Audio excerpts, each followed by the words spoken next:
volume up.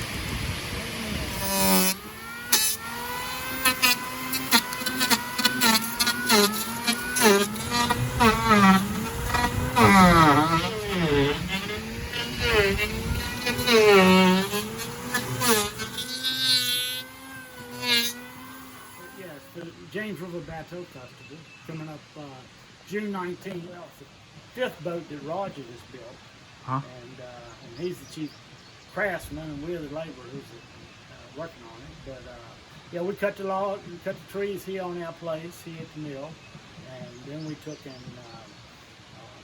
got a portable sawmill in and sawed the lumber, and then we let it sit and cure for a while, and then we started.